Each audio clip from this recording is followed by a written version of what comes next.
Bueno, bienvenidos y bienvenidas a todos y a todas los que se están conectando a este streaming con esta conversación que vamos a tener con tres personas que son muy conocedoras de todo lo que tiene que ver con la realidad geopolítica, económica. Vamos a hablar de geotecnología y tenemos en el día de hoy en la mesa a Sergio Berenstein, a Santiago Montoya y a Fabián Calle, que son reconocidísimos periodistas y analistas de todo lo que pasa en la realidad, tanto local como regional. Por eso estamos haciendo esta transmisión para todos nuestros lectores, toda nuestra audiencia de Latinoamérica. Así que les damos las gracias por participar y por seguirnos. Vamos a tener 45 minutos de debate donde vamos a charlar de manera muy descontracturada e informal sobre un montón de temas que tienen que ver con lo que les dije, ¿no? La política, la economía, la geopolítica y cómo todo esto impacta también en los negocios de la tecnología. Así que abrimos la mesa. Muchas gracias por estar. Bienvenidos. Gracias, Sebastián.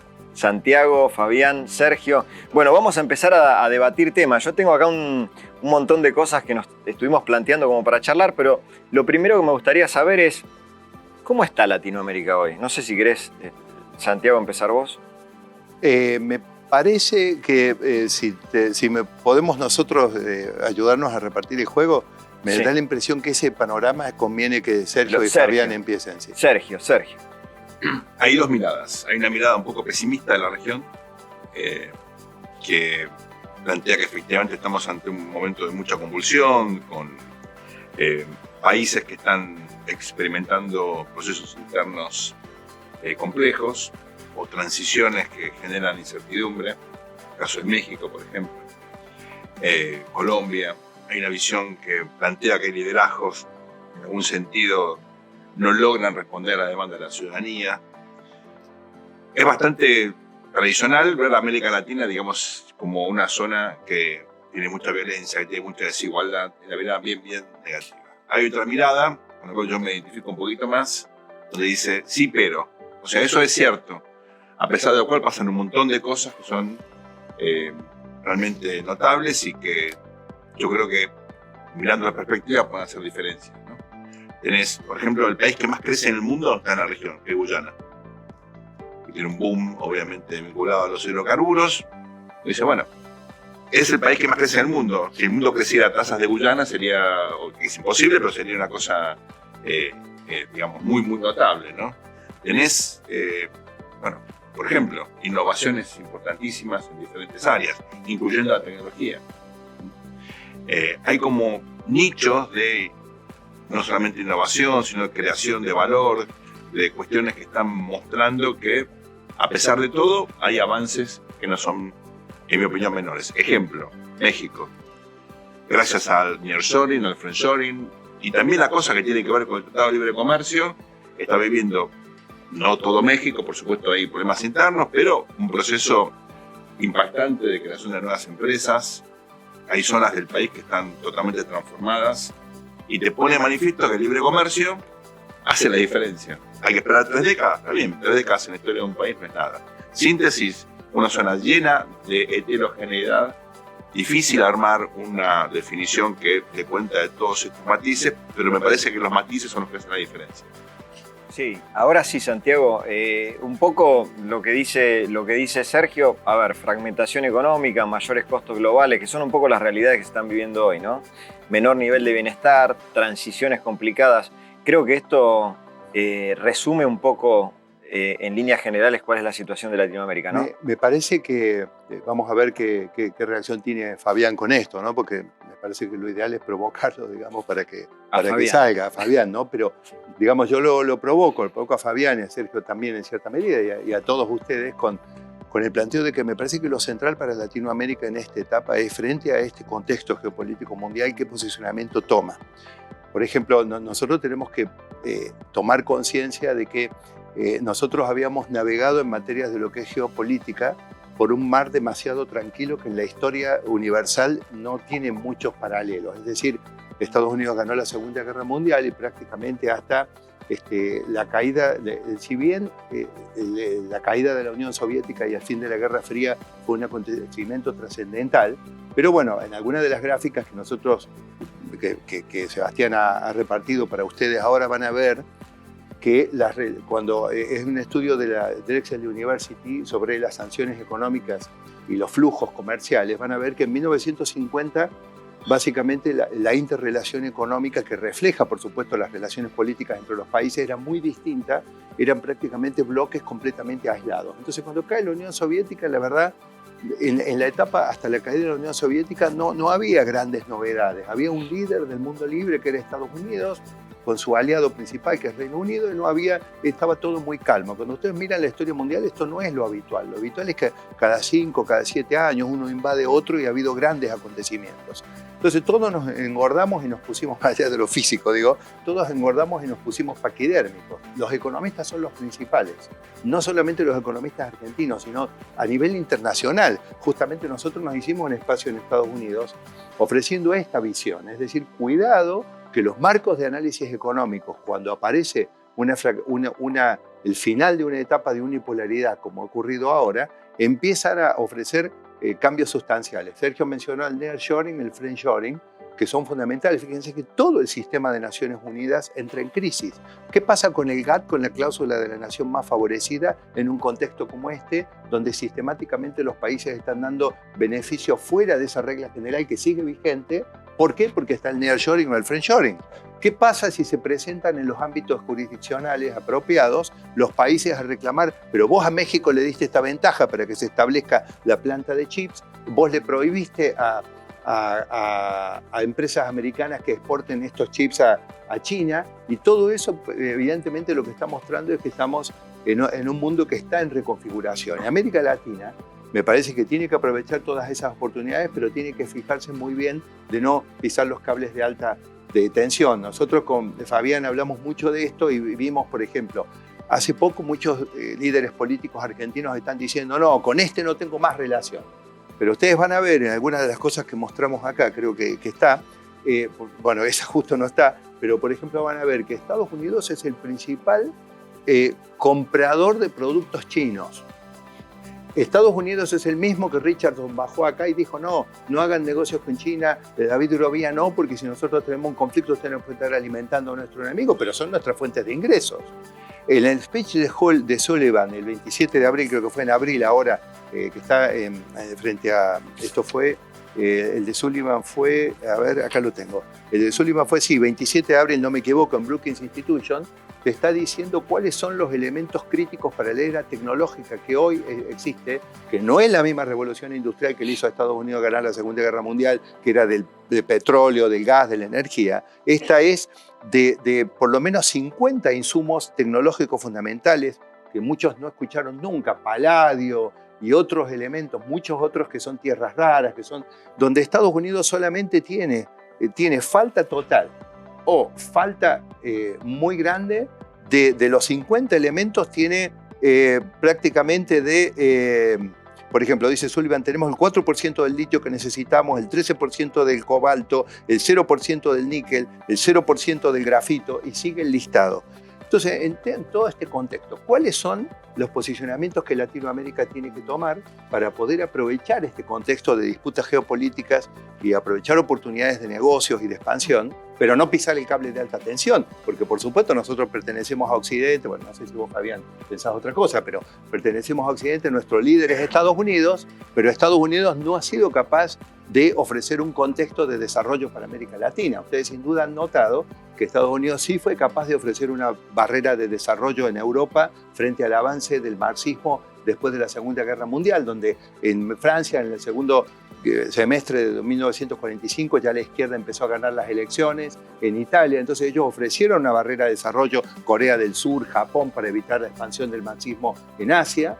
Pero en América Latina vivimos de fracaso en fracaso, y cuando la Unión Soviética cayó, y siempre lo señala Bernstein eso en nuestro ciclo, que teníamos un solo problema, que era Cuba, y ahora que hace 30 años que no está la Unión Soviética, tenemos 10 países, digamos, donde bueno, Boric, López Obrador, Lula, en Argentina, bueno, lo que pasa, en Colombia, bueno, es decir, evidentemente hay algo que está haciendo mal Estados Unidos, y nosotros, poniendo eso en tensión, me parece que tenemos que tener una buena lectura geopolítica Y el tema de la tecnología es fundamental, porque sabemos que para la nueva era tecnológica, lo que antes era importante no necesariamente es lo decisivo.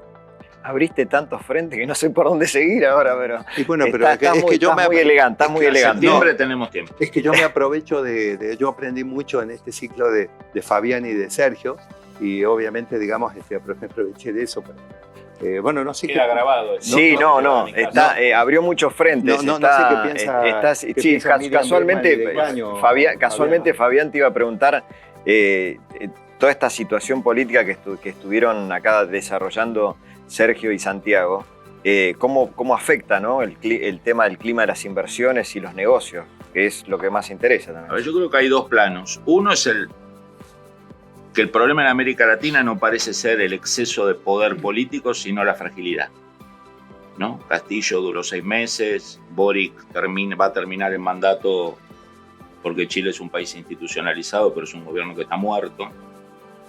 El kirchnerismo hace 10 años que es una agonía de parches, ¿no?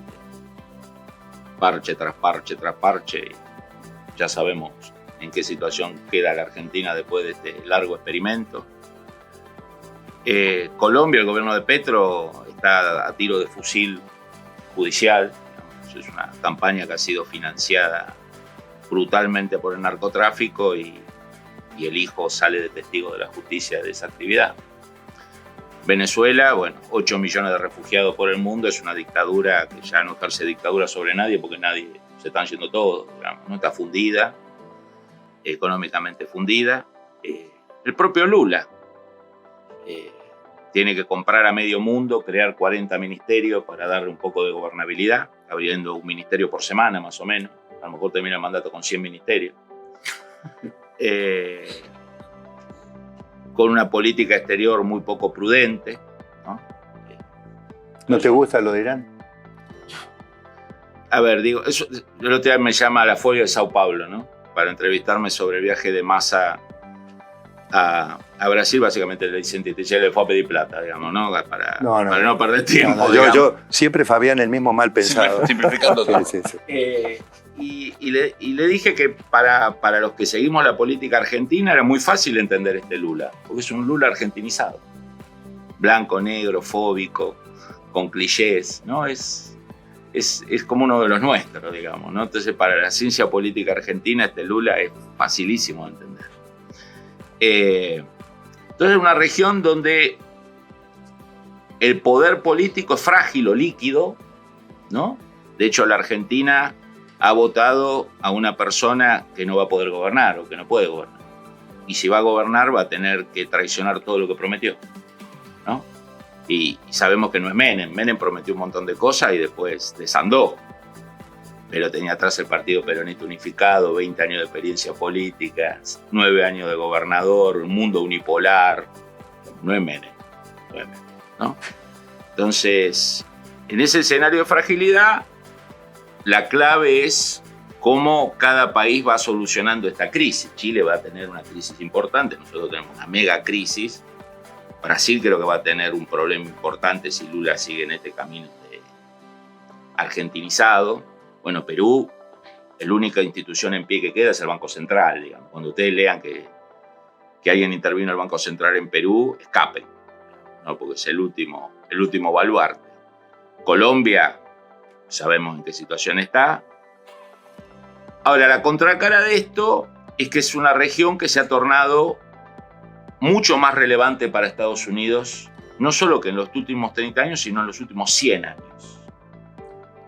Voy a contar 2 anécdotas. Diplomático muy importante de un país asiático muy importante que no es China, el año pasado, después de una larga charla, me dice Fabián, la dirigencia de tu país. Le digo, miren, me parece una exageración, dirigencia, ¿no? Usemos la categoría de I+, los que mandan, ¿no? Porque dirigencia da un tono así como de estadista, de decisor, ¿no? Dice, ¿es consciente de la importancia estratégica de la Argentina y del Cono Sur en la cadena logística de China? Yo, mire, no me imagino un político argentino en esos términos, pero sí que saben que le vendemos un montón de cosas. Okay. Dice, Fabián, los que mandan en su país, ¿Tienen conciencia que Estados Unidos, nosotros y nuestros aliados, en caso de conflicto, vamos a cortar esa línea de comunicación? Dije, no, la verdad que ninguno se imagina un submarino operando en el Atlántico Sur. O sea, un comentario que ha sido impensable en las últimas, y no de un halcón americano, ¿no? De una potencia asiática comercial, usualmente comercial, si bien con una gran historia militar atrás, ¿no? O sea, somos una región que a los ojos de Estados Unidos, y eso se ve en los documentos, en las charlas, Estados Unidos da a América Latina como una zona segura históricamente. Porque no hay ningún país que tenga, a lo largo de los últimos 100 años, capacidades propias de desafiar a Estados Unidos. El propio experimento venezolano, ya sabemos cómo terminó, ¿no? Y el headquarter de PDVSA está en Texas. Es muy difícil hacer una revolución contra Estados Unidos cuando tu headquarter está en Texas. Digamos, ¿no? Hay un problema de sustentabilidad del proyecto contestatario. Pero cuando ellos perciben que hay una amenaza externa que hace pie en América Latina, pasó en los 30, con la Alemania nazi, básicamente en la Argentina y sur de Brasil, y Estados Unidos desarrolló una política avasalladora en lo económico, en lo político, en lo militar. Estableció una relación de amistad, Roosevelt con Justo, con Ortiz, de amistad de mandarse los médicos personales, ¿no? Porque la idea americana era alejar a Estados Unidos y al sur de Brasil, a Brasil en general, pero especialmente al sur de Alemania. Eso se logró. Después vino la Bureaucratic Politics otra vez. En los 60 vuelve la Unión Soviética a amenazar y Estados Unidos desarrolla otra gran estrategia. Reformas agrarias, entrenamiento contrainsurgente, acuerdos políticos, bueno, todo el aparataje que lanza Estados Unidos. En los 70, 80 ya percibe que la amenaza soviética no está más y nos vuelve a dejar en Bureaucratic Politics, que cada uno se la arreglara con algunos acuerdos puntuales, bilaterales. La unipolaridad le acentuó a Estados Unidos el sentimiento de seguridad. O sea, no solo no tenemos una amenaza en la región, sino que no tenemos una amenaza en el mundo. Bueno, lo que está pasando ahora es que hay un tercer actor que está entrando, y está entrando muchísimo más fuerte que la Alemania nazi, está entrando muchísimo más fuerte que la Unión Soviética, que es China. Y que es mucho más inteligente. Que tiene 4.000 años de diplomacia, que tiene... A ver, yo siempre cuento la misma historia. Yo no tengo más alumnos marxistas en las universidades privadas, tengo anarcos de derechistas, se corrió el espectro, digamos, ¿no? Pero hace 10, 15 años teníamos la versión cómic de Montoneros, ¿no? En las universidades caras y privadas, ¿no? Como dirían Menem, los chicos ricos que tienen tristeza, ¿no? Bueno, esos chicos que en una época apoyarían a la Unión Soviética, bueno, ahora eran pro-chinos. Durante la Guerra Fría, el chico universitario idealista era pro-soviético, pro-cubano. De hecho, a lo mejor se sumaba a la guerrilla, al terrorismo, a la militancia. Pero el papá no, el papá banquero no era pro-soviético. Bueno, hoy lo que pasa es que el papá puede ser pro-chino, porque China es capitalista, se hacen negocios, es muy lucrativo China. Y el nene es pro-chino en lo ideológico. O sea, China colecta por los dos lados. Colecta por izquierda, digamos, la pequeña burguesía urbana antiamericana, y bueno, todo sabemos todo lo que hay en América Latina, incluyendo Argentina, y junta por el lado, es el soft power chino, es inmenso, además del hard power. Entonces, ¿a dónde voy con esto? Estados Unidos está entrando en esta tercera fase de gran estrategia. Hizo una en los 30 y le salió bien, hizo una en los 60 y los 70 y le salió bien, y ahora está empezando, ya uno nota cuando habla con los americanos. Por ejemplo, el Army War College, donde yo doy charlas, donde se forman los oficiales superiores de la Fuerza Armada Americana. Jamás me pidieron nada de Sudamérica, del Cono Sur, jamás. En los últimos 2 años, Fabián, mandame todo lo que tenés de Atlántico Sur. Fabián, mandame todo lo que tenés de Antártida. Fabián, mandame todo lo que tenés de Estrecho de Magallanes. ¿No? El Cono Sur no solo es importante porque producimos litio, cobre, comida, carne, pescado, sino que además, en caso de conflicto, Panamá queda cerrado. Y la clave va a ser los pasos estratégicos del sur. La semana pasada tuvimos 2 destructores japoneses que venían de hacer maniobras con Chile en Magallanes. Lo estuvimos haciendo, Página 12 no se enteró, porque si no hubiera habido un quilombo, haciendo maniobras con la Armada Argentina. 2 destructores japoneses con la bandera imperial, ¿no? Japón ya le pidió autorización a Estados Unidos, ya no usa el punto rojo. Volvió ¿vieron las películas? ¿Vieron Midway o Pearl Harbor? ¿No? Con el visto bueno de Estados Unidos. Ponele imperial, digamos, ¿no? Entonces, me parece que es una gran oportunidad geopolítica. Como el otro día le decía a un candidato a presidente, digo, mire, hay una muy buena noticia que somos más relevantes para Estados Unidos. Eso es muy bueno. Podemos negociar, podemos hacer cosas. Y tenemos una muy mala noticia que somos más relevantes para Estados Unidos. Si nos equivocamos, nos vamos a comer el palazo del siglo. O sea, no va a pasar como en el 2005 cuando Néstor hizo el circo de Mar del Plata, ¿no? Y Lula después se lo llevó a comer frilloada 2 días a Bush y nosotros quedamos como el Che Guevara del siglo XXI, ¿no? Sí. ¿Por qué en el 2005 para Estados Unidos fue algo cómico, berreta e indiferente, más allá de algún enojo? Porque no había desafío, ni en América Latina ni en el mundo.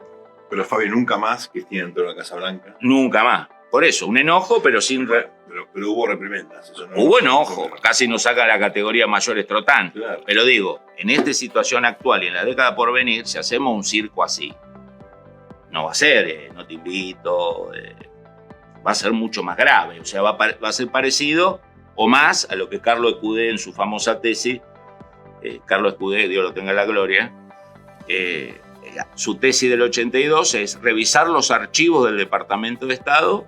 ¿Qué hizo Estados Unidos con la Argentina? A partir que Estados Unidos ve que la Argentina no colabora con Estados Unidos en la Segunda Guerra Mundial. Y lo que uno ve es una tesis así de sanciones y castigos que influyeron en la vida política, económica y social de la Argentina. Muchas cosas las hicimos mal nosotros, pero otra cosa fue la decisión de Estados Unidos de hacerle pagar un costo. La verdad que yo me quedé obnubilado escuchándolo, porque la explicación que dio fue fabulosa.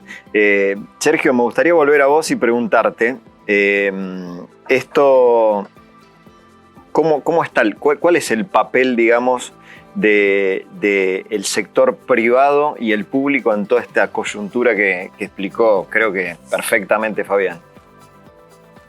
Bueno, obviamente varía según el país, ¿no? Pero en principio hay que entender que estamos en la mayor cantidad del PBI de la región, Brasil, México, Argentina, Colombia, Chile, Perú. Hay heterogeneidad, pero en la región hay sectores muy, muy dinámicos, sectores que obviamente están más retrasados. Los sectores más dinámicos al margen de los commodities. En este contexto, como ustedes saben, hay un cambio enorme en el capitalismo, porque siempre la tecnología fue parte de, y ahora la tecnología es el centro de la innovación. Esa es la gran diferencia en esta nueva revolución postindustrial. Antes la tecnología te servía tenía, por ejemplo, ¿no? Un barco con frío, bueno, exportabas carne. Bueno, ahora el corazón de la revolución es la tecnología. Y ahí sí hay una diversidad de situaciones muy impactantes. Hay países que están mejor preparados, peor preparados. Por supuesto, los sectores públicos varían mucho. Uno ve el caso, por ejemplo, ¿no? Más atrasado en materia de reforma, que es al margen de Venezuela, de Argentina, porque es un Estado que quedó atrapado en una especie de, digamos, paradigma populista que atrasa 70 años. Entonces es un país que tiene que hacer lo macro, lo micro y aparte involucrarse obviamente en apoyar al sector privado en protagonizar esta revolución, sobre todo generando capital humano, que yo sé que es un tema que nos preocupa a todos, pero donde tenemos un déficit espectacular, ¿no? Ahora, al mismo tiempo, uno ve al sector privado aprovechando los vacíos o innovando porque no tiene más opción, ¿no? Entonces hay experiencias muy interesantes de, digamos, liderazgo del sector privado en áreas donde el Estado no sabe, no puede, no quiere. Y, bueno, entonces no hay una cooperación ideal. La gente hace lo que puede, pero en general lo que yo veo, y sintetizando, ¿no? En América Latina hay cosas impactantes en materia tecnológica. La verdad que cuando uno habla con la gente que viene a la región se quedan muy sorprendidos, eso hay que reconocerlo. La verdad que ahí saco ahí mi corazoncito por la Argentina. Tiene un liderazgo especial y eso lo tenemos que... Tenés corazón. Esto puede quedar grabado. Bueno, Sí. No, y ahí quiero decir algo. Históricamente, en la Argentina siempre hubo cooperación.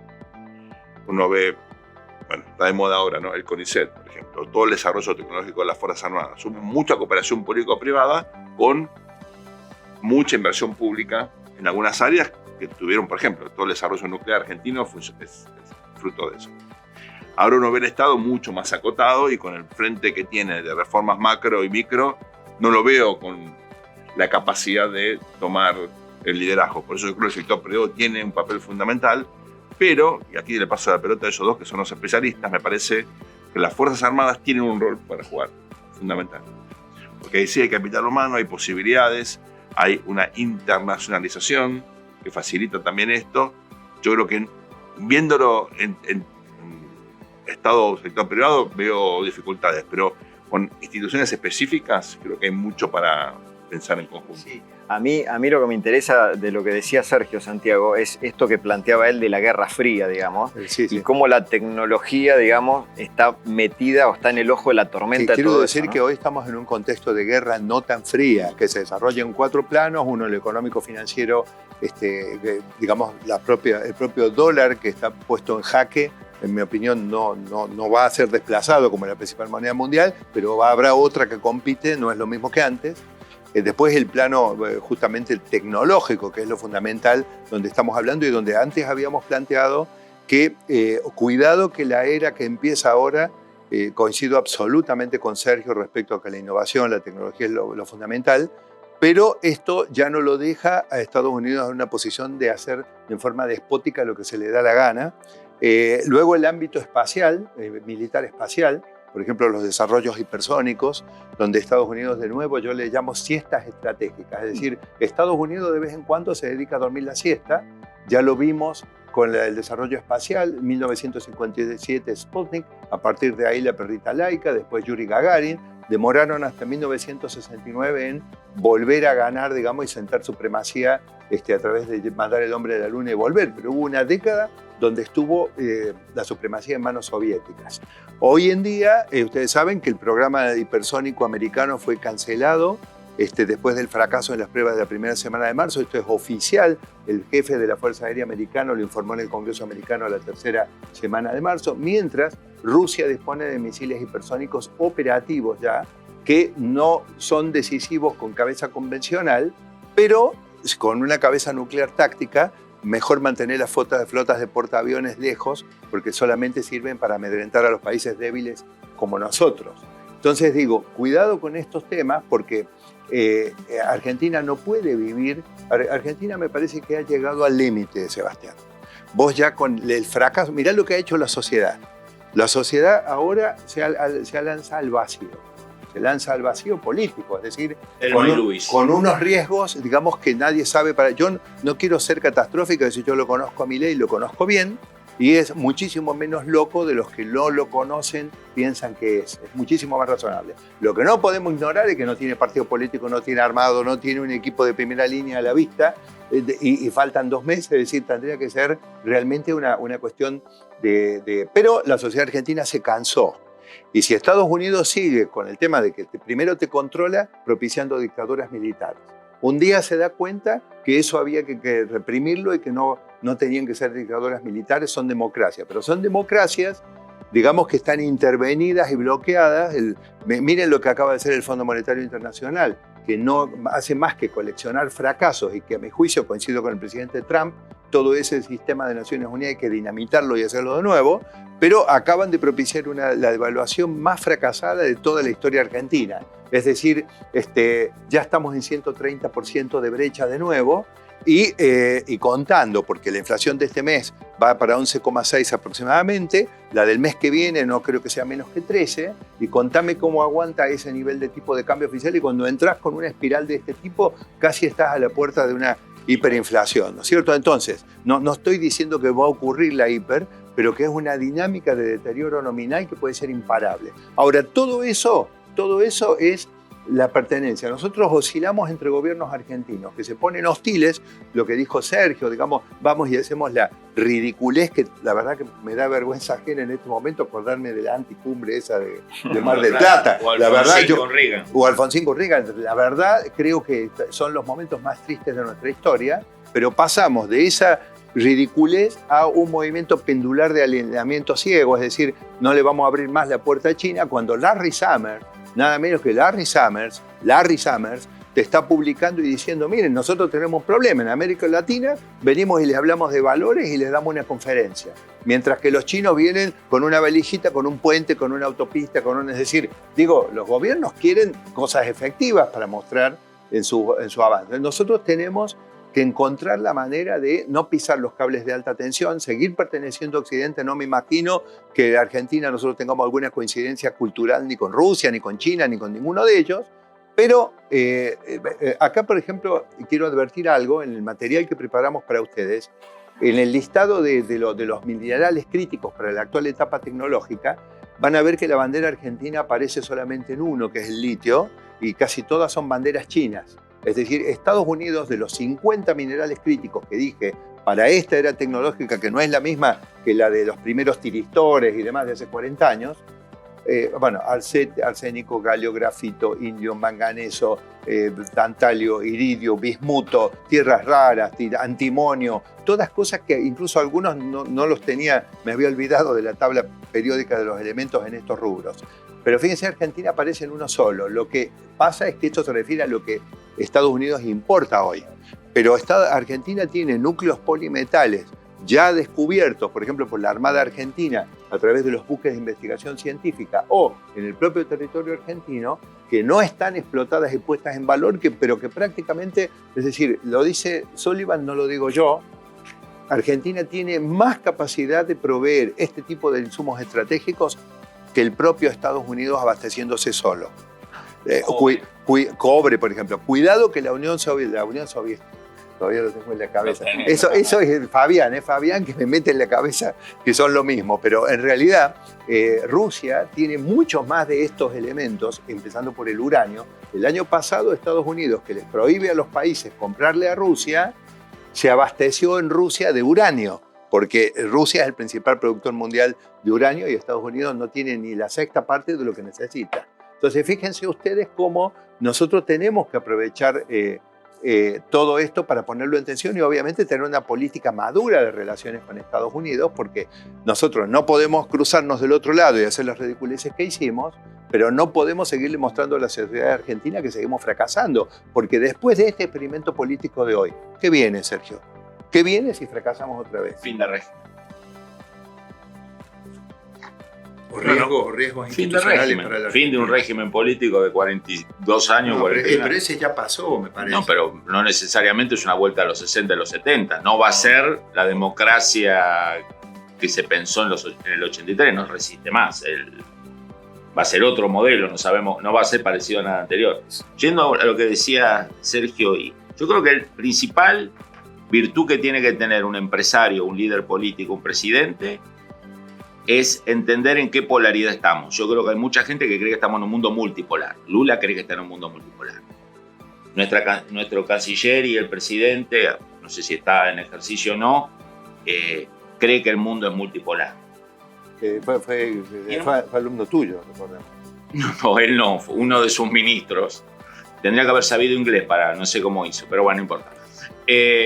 Porque la universidad exigía nivel de inglés. Algo pasó. No sé, algún favor.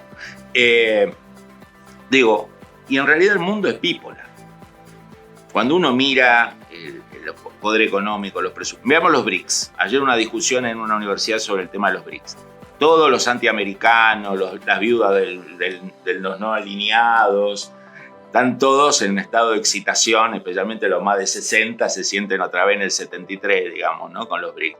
Ahora, uno agarra los BRICS, el PBI de China, y lo compara con el PBI de todos los demás miembros de los BRICS, que ya están, los que ingresaron ahora, más los que van a ingresar el año que viene. Y sobra PBI chino. O sea, el propio BRICS es un sistema unipolar, que es China. Rusia tiene 14 veces menos PBI que China. El presupuesto militar chino es más que el presupuesto de todos los BRICS presentes y futuros. Entonces BRICS en el fondo es una especie de club social organizado por China para legitimar su política exterior. Pero para que termino un tema chiquito. Y ahí te la dejo picando a vos con tu gráfico. Entonces, me parece que el primer diagnóstico que hay que hacer, nuestros funcionarios, Milei, Patricia, el que sea, es entender que no hay un mundo multipolar. No es que tenemos margen de maniobra, que vamos a hacer cambio de alianza. Acá hay un mundo bipolar. Y como el mundo es bipolar, vamos a tener fuertes limitaciones de movimiento, lo cual implica que no quedemos inválidos. La Argentina, si uno lo mira pragmáticamente, durante la Guerra Fría se manejó bastante bien en esa bipolaridad. Porque Perón, más allá que cacareaba de un tercer movimiento, se exiló en 4 dictaduras aliadas de Estados Unidos, ¿no? Y cuando volvió se carteaba con el embajador Gil, prometiéndole el fin de la subversión. O sea, Argentina, aún con el peronismo, si bien con un discurso distante, estaba alineado con Estados Unidos. El proceso militar Onganía tenían relaciones comerciales con la Unión Soviética. La NUCE en el 72 abrió la relación con China. La relación con China la inicia el gobierno militar de la NUCE, no Cámpora, no el kirchnerismo, la inicia el general Lanusse, ¿no? Entonces, Argentina tiene experiencia de comprarle las usinas a la Unión Soviética para Salto Grande y luchar contra el comunismo, digamos. O sea, no nos manejamos tan mal. Digo, entonces la Argentina, nuestro funcionario, por eso Milei cuando dice no voy a tener relación con China, es imposible no tener relación con China. No voy a tener relación con Brasil mientras esté Lula. Está bien, Brasil es mucho más que Lula, son gobernadores todopoderosos, empresarios, digo, me parece que tenemos que entender que no estamos ni en el unipolarismo, que sería el discurso de Milei, aunque llevarme bien con Estados Unidos estoy, y tampoco lo que cree el kirchnerismo o que el propio Lula, que los márgenes de maniobra son grandes. Tema de defensa chiquito.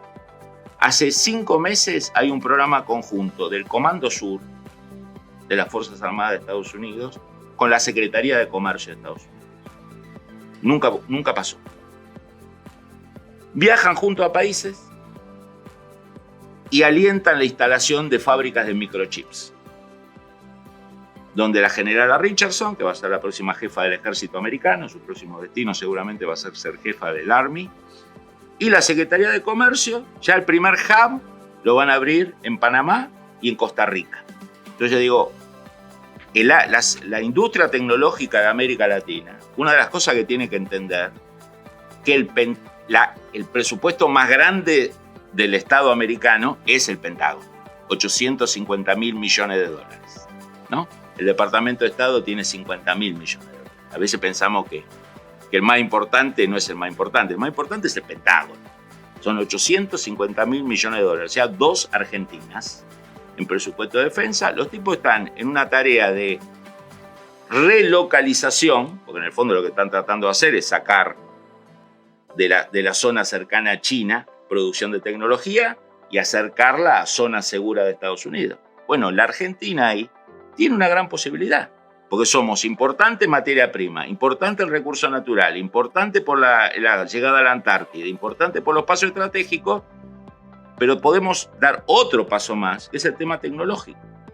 Digamos, por las clases medias educadas que tenemos, por todo lo que decía Sergio de que hay conocimiento, INVAP, el tema tecnológico, somos líderes en satélites, líderes en tema nuclear. Argentina tiene nichos. Lo que falta es un gobierno que enlace esos nichos, los ayude, no les complique la vida e incorpore al sector privado.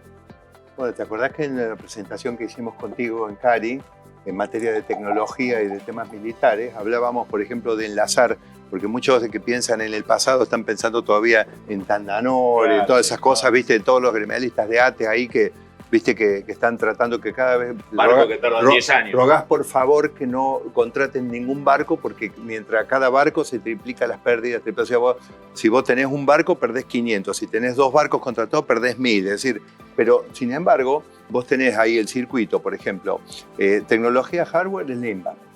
Tecnología comunicación, ARSAT. Después lo que es software, Provincia Net, que tiene un convenio con Cisco, un convenio estratégico muy importante. Si uno trabajara, digamos, en articular esos conglomerados,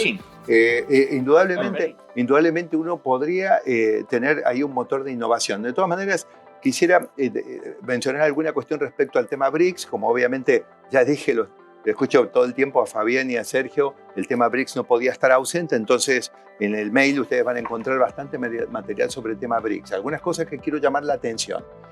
Primero, fíjense lo que se llama poder de compra. Poder de compra, en realidad hoy la economía china es más grande que la americana si lo toman en términos de poder de compra, que tiene que ver con el valor promedio de las cosas adentro de Estados Unidos. Ustedes lo ven en el tema gasto militar. ¿Cómo pueden explicar que Estados Unidos tiene 10, 11 veces el gasto militar ruso y los rusos tienen misiles hipersónicos y los americanos no? Entonces, obviamente hay algo respecto a poder de compra, independientemente de errores estratégicos y de otras picardías que mis colegas, amigos, queridos compañeros no quieren escuchar, pero yo creo que ocurren adentro de Estados Unidos con el gasto militar, propias de países sudamericanos, pero indudablemente hay. Por ejemplo, poder de compra.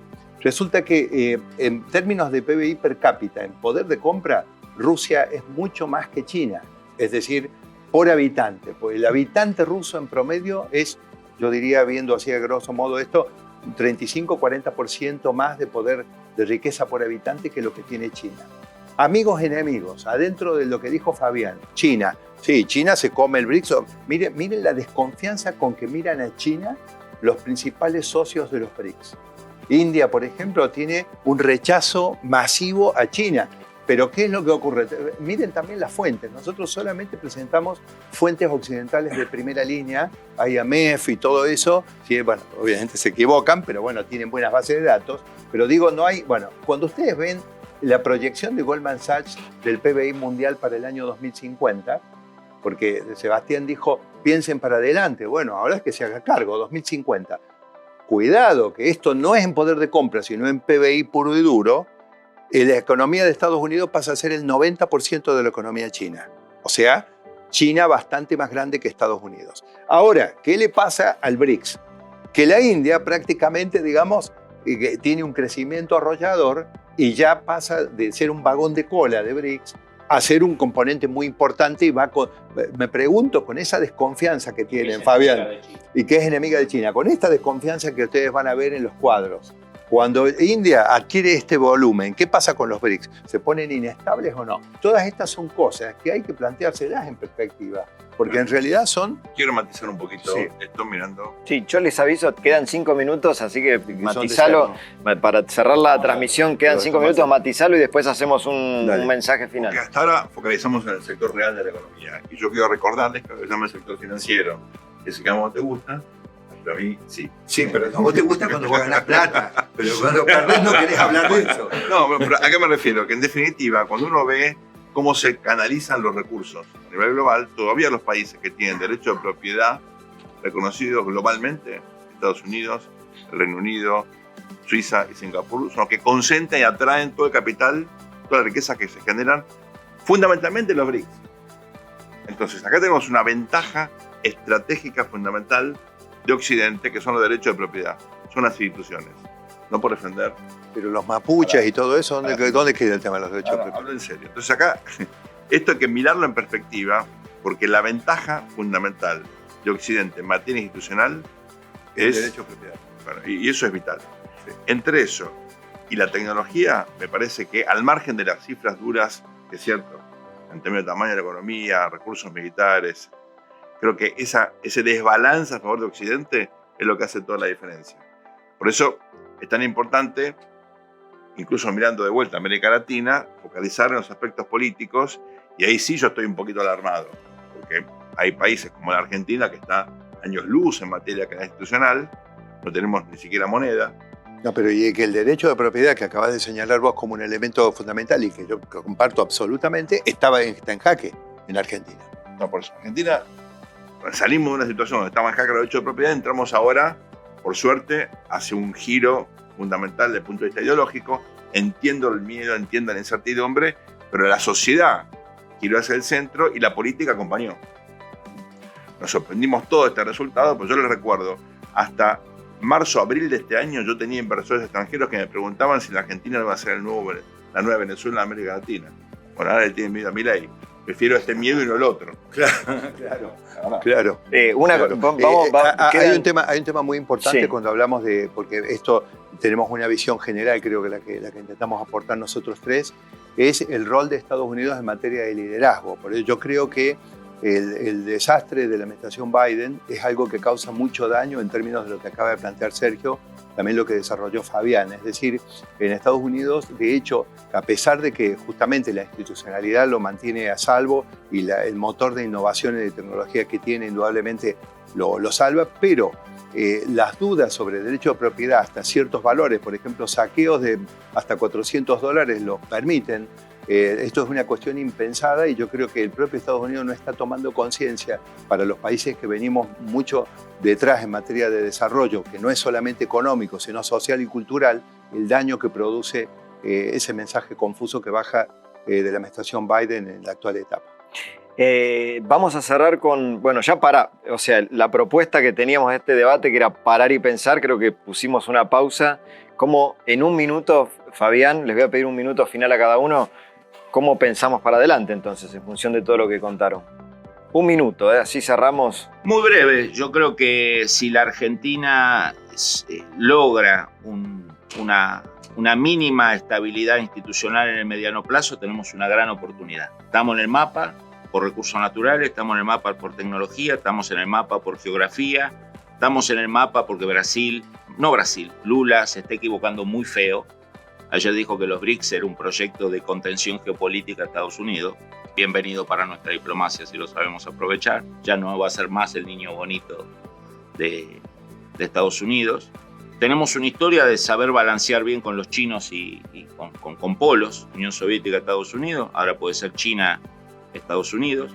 Me parece que depende de que logremos parar el auto antes del salto. Vieron que Thelma y Louise, la película termina con el auto en el aire. Bueno, si lo paramos 1 metro antes del precipicio, creo que tenemos buenas oportunidades de inserción. Santiago. Sebastián, ¿la transición económica argentina o una síntesis? En general de Latinoamérica me parece como ¿sí? Pensamos a nivel regional, ¿no? A nivel regional. Claro, porque no se olviden que tenemos gente de varios países de Latinoamérica que nos están viendo. Precisamente creo que, digamos, enfatizar, reiterar, bueno, a nivel como modo de conclusión siempre se reitera, la necesidad de que Latinoamérica encuentre, digamos, una lectura adecuada de todo este contexto regional y geopolítico y aproveche las oportunidades de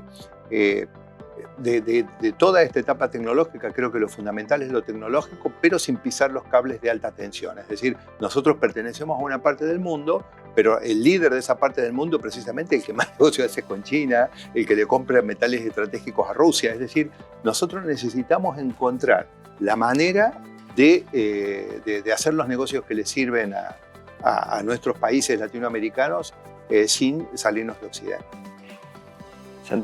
Sergio, perdón.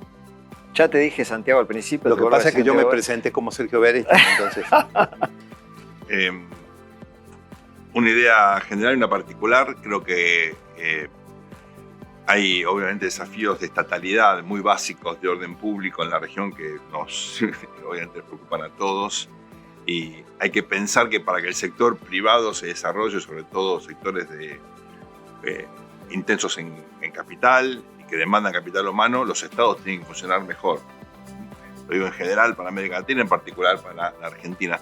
Nadie se salva solo y menos con estados que son parte del problema y no parte de la solución. Pero dicho esto, me parece que hay una oportunidad extraordinaria, coincido en eso con Fabián y con Santiago. Pocas veces yo vi al mundo tan desorganizado y con posibilidades de hacer una diferencia muy, muy clara, y creo que el potencial está ahí, ¿no? Esto nos permite insertarnos, bueno, en pequeños nichos, no hay ninguna duda, y hay miles de ejemplos en la región de que esto efectivamente es posible. Yo les quiero agradecer muchísimo a los tres. La verdad que me sentí como una persona que está en una gran universidad escuchando una masterclass, porque la verdad que han explicado de forma espectacular toda la situación y también poder dar herramientas como para pensar para adelante, ¿no? Y a todos ustedes que estuvieron conectados viendo este maravilloso debate, bueno, agradecerles también que nos hayan acompañado y ojalá podamos volver a hacer de vuelta, porque la verdad que han quedado muchos temas y también tenemos algunos invitados acá mientras estamos haciendo la transmisión, así que si quieren aplaudir, porque la verdad que estuvo maravilloso. Bueno, muchas gracias. Nos vemos en una próxima. Gracias.